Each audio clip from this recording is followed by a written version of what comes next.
And joining us for more is Dr. Sona Kazemi. She is an assistant professor at the University of Wisconsin-La Crosse. Also has been an activist, a public activist on the Iran issue. She joins us from Wisconsin. Dr. Kazemi, first of all, your reaction to these latest executions in Iran, and also how do you think they're impacting on the public there?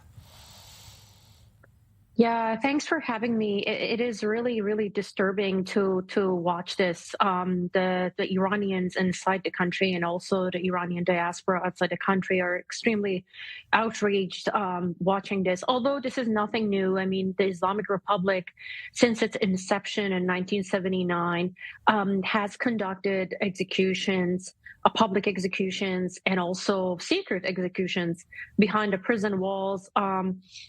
In order to instill fear in the population, deter protests, and suppress any kind of dissent. These are also not an exception. These are sham trials. These are lynchings. I wouldn't even call them executions. These are lynchings. And this is exactly like Soviet-style trials that we saw, the show trials. Right. During the Stalin era that, judiciary, everyone else is basically cooperating with the security forces. They are not independent. So, and a lot of confessions that we see on state TV, they're taken out of these protesters are taken under torture.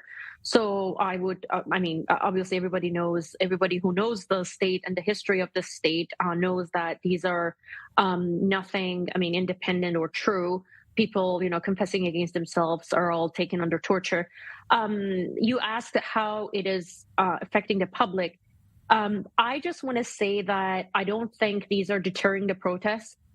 They have never done so. Even in the 1988, after 5,000 political prisoners were executed, we saw the student movement in 1999. We saw the uprising against Ahmadinejad in 2009.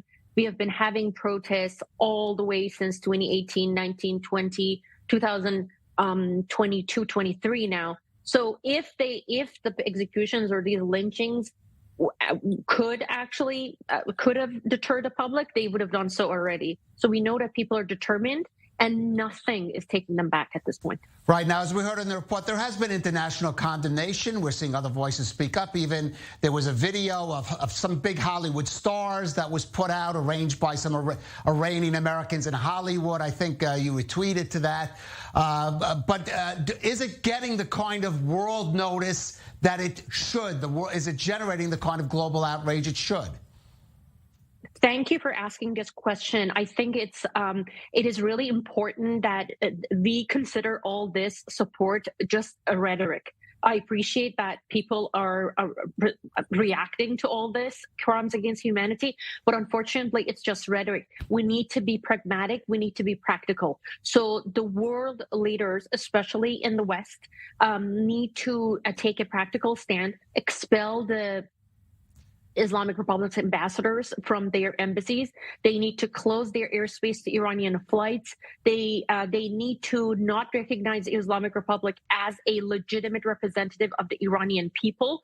This state needs to be recognized as a sponsor of terrorism and a terrorist state, not a legitimate state who is holding 88 million Iranians as hostage and is just executing and raping children in prison. So this state doesn't deserve a table at the United Nations or any other international organization or body. The states, the world community need to be practical at this point. We don't need rhetoric. We don't need lip service. Condemnation doesn't do anything. They have the leverage. Iranian people don't. So the world community should cut their trade ties. Right. And delegitimize the Islamic Republic. All right, actions, not just words. Dr. Sona Kazemi, thank you for joining us.